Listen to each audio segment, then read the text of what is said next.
আসসালামু আলাইকুম। নুটস kitchen BD channel থেকে সবাইকে স্বাগত জানাচ্ছি আজকের রেসিপি হাতে মাখানো সিমের ভর্তা দেখার জন্য। খুবই সহজে এই হাতে মাখানো সিমের ভর্তাটা তৈরি করে নেওয়া যায়। চলুন তাহলে মূল রেসিপিটা দেখে নেওয়া যাক। এখানে আমি 10-12টা সিম একটা প্যানে ঢেলে দিচ্ছি।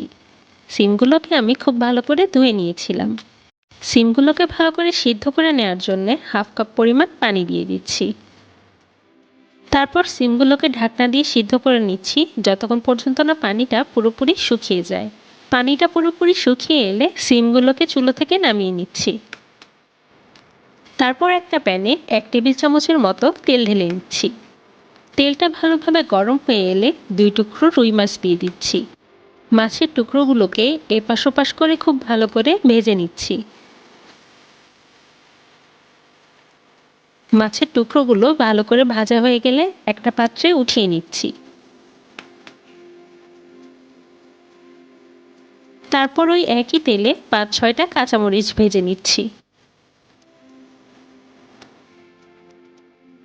30 সেকেন্ডের মতো ভেজে নিয়ে কাঁচামরিচগুলোকে উঠিয়ে নিচ্ছি। তারপর আবারও ওই একই তেলে সেদ্ধ করে রাখা সিমগুলো দিয়ে দিচ্ছি। সিমগুলোর 2 পাশ ভালো করে ভেজে নিচ্ছি। এ সময় চুলাটাকে মিডিয়াম আঁচে রাখতে হবে। 2 পাশ ভালো করে ভাজা হয়ে গেলে সিমগুলোকে তুলে নিচ্ছি।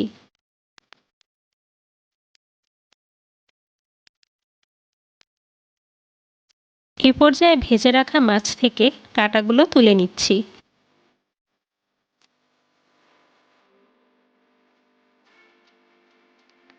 মাছের টুকরোগুলো থেকে ছোট বড় সব ধরনের কাঁটা ভালো করে বেছে ফেলে দিচ্ছি।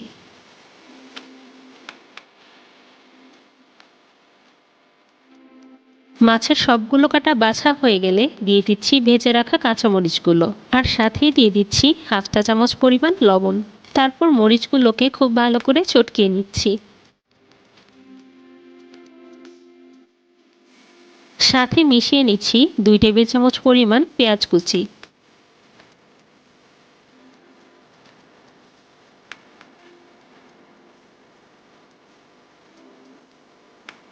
তারপর ভেজে রাখা সিমগুলো নিয়ে নিচ্ছি।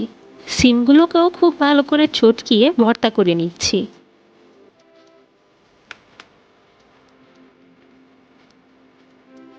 সবগুলো সিম যখন চটকে নেওয়া হয়ে গেছে তখন দিয়ে দিচ্ছি 2 টেবিল চামচ পরিমাণ ধনেপাতা কুচি, আর সাথেই দিয়ে দিচ্ছি 1 টেবিল চামচ পরিমাণ সরষের তেল।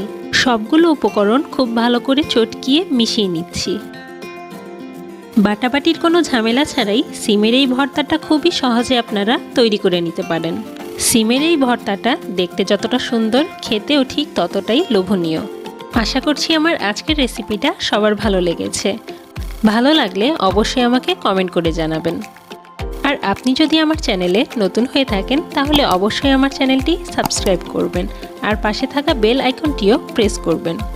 আজকের মতো বিদায় জানাচ্ছি। আল্লাহ হাফেজ।